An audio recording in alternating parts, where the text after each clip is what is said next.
words uttered when Apollo 11 touched down on the moon were, "Houston, the Eagle has landed." As you can imagine, people living here were filled with so much pride knowing our city was part of the iconic moment. Astronauts lived here, they were trained here, and mission control at the Johnson Space Center was here. The impact of the space program was throughout the city. And joining us with some space trivia, welcome historian Mr. Mckinney of Mr. McKinney's Historic Houston. Yes. And we have Emma and India who are going to take part in our terrestrial trivia in just a minute. But first off, Randy, what you do is study the history of Houston all day long. This is your thing. You love it. You have a great passion for it. But it's anniversaries like this that kind of reinvigorate people. Absolutely. Anytime we can talk about a milestone in Houston, especially when they're so connected to Houston, because we were on the forefront. This launched the legendary Space City moniker we have now, all because of the NASA program. Yeah. All right. So are y'all ready? It is time to play terrestrial trivia. I've known you for many years. You and I used to work together in Austin, Texas. Austin, Texas, about 100 years ago. Yeah. Okay. So you do remember the space lunar landing? Oh, yeah. It was 100 years ago. Yes. And Mom, Emma, you remember when man first landed on the moon? I sure do. He was about 4 years old, and my husband went out and bought the whole rocket and Model. I had the rocket. Yeah. Okay. All right. Here we go. Our first question. Who knows which local university President John F. Kennedy made his famous "We choose to go to the moon" speech about going to the moon within the decade of the 1960s? Ding, ding, ding, ding, Okay. ding, ding. All right. Rice University. Oh, Randy. Actually in the stands at Rice University, that very hot September day. So, and he got a rallying audience applause when he mentioned things that were doing impossible, like flying the Atlantic 35 years ago, but also when Texas continues to play, Rice continues to play Texas University. So. Yeah. Okay. In fact, let's take a look at that right now. And they may well ask, why climb the highest mountain? Why 35 years ago fly the Atlantic?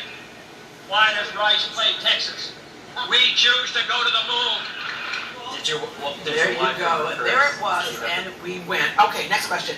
NASA made many temporary offices and locations in Houston before opening the famed Johnson Space Center in 1963. Who knows where one of the first offices was? Located in southeast Houston off Wheeler and Wayside Street. And who offices there now? This is a toughie. Parks Department. Oh, look at you! Okay. Yes. All right. The Braxton later bought is you're right, it's the Parks Department office. And they actually saved that building. There's a great photo. Look at that art. Yeah. That building is so important. They refurbished it, yeah. Architecture. Yeah. So they got to keep that building. So you're absolutely right, the Parks Department. Wow. Okay, that's great. And the reason why they had to move from the Parks Department is that you're bringing in these huge shuttles and things. They needed to bring in a big payload. They needed a waterway to do that, and that's the reason why we're down in Clear Lake area. Okay, just so you know. All right. Up next, what neighborhood offered astronauts deeply discounted, fully furnished homes?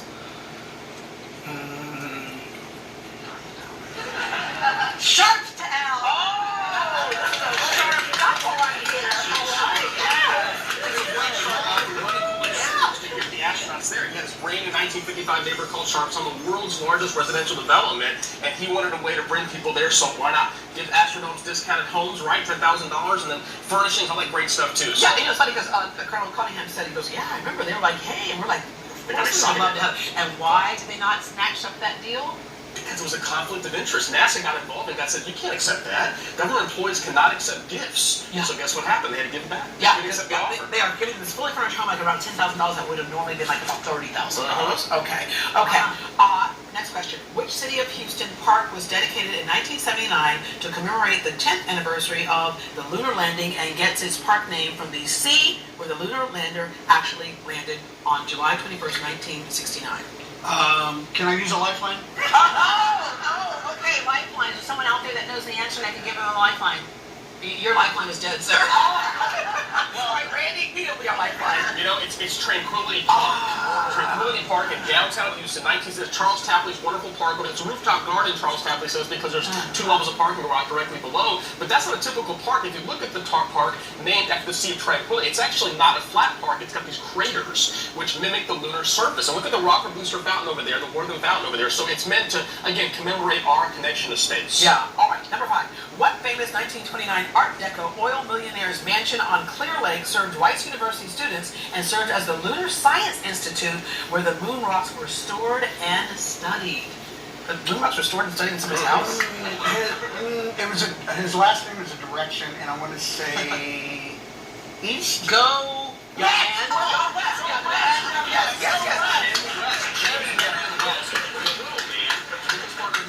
Built this massive mansion on Clear Lake, right over there. You can see it still. Master Road 1. There it is, a picture over there. And King Olajuwon actually saved. He's the last owner. He owns it now. But the Pappas family owned it at 1.2. Of course, Rice University owned it as well. But that's where the Lunar Institute was located. Wow, because the they moon needed more rocks are there. space. Yeah. And Akeem Olajuwon, of course, he's tall enough to actually touch the moon, but because he has his fashion line out of that place. Okay, this larger-than-life towering Texan and powerhouse politician taught debate at Sam Houston High School in the 1930s. He served as a U.S. Senator, Vice President, and was one of the most important figures in locating the Manned Space Center to Houston, Texas. Hint, his initials are iconic, and NASA's Space Center would be renamed for him. Lyndon Baines Johnson. LBJ, yes, there you go. Good job. LBJ on the way. Good job. Okay. It's interesting to know that he actually taught high school at one point. Right here in town. Houston. Yeah. Yeah. Of course, went on to become president. Okay, last question here. We are known as the Bayou City and H-Town, but in 1968, what other nickname did we get? I got it. Okay, what is it? Space City. Space City. Yes. All right. Tell us about History Bus. You know, we got the Houston Mystery Bus. We got free tours happening on this Sunday, by the way, at MrMcKinney.com. You can join us on a free tour on board the bus. We've also got some prizes for the winners, right? Here we go.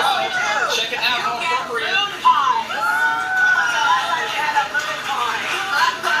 All right. And again, this is an iconic moment for sure, but there is so much more history out there. Even like Allen's Landing. We have the Allen brothers. How many of you know who the Allen brothers are, right? That's who was going. Houston's birthday's coming up August 30th, people. August 30th, 1836, 183 years. So we've got some time to celebrate. All right. Thank you all so much for good to see you again after like 100 years. You too. And happy birthday. I understand that you had a birthday recently. Your grandmother had a birthday, 99 years old. 99 years old. Yeah. Grandma Perez. Yes. Okay. I thank you for coming to the moon to be with us today. For more information on Houston historian R.W. Mckinney and to get a ticket for his history bus, we have a link on GreatDayHouston.com and Mr. McKinney Historic Houston. Historic Houston. You got it. Up next, we touched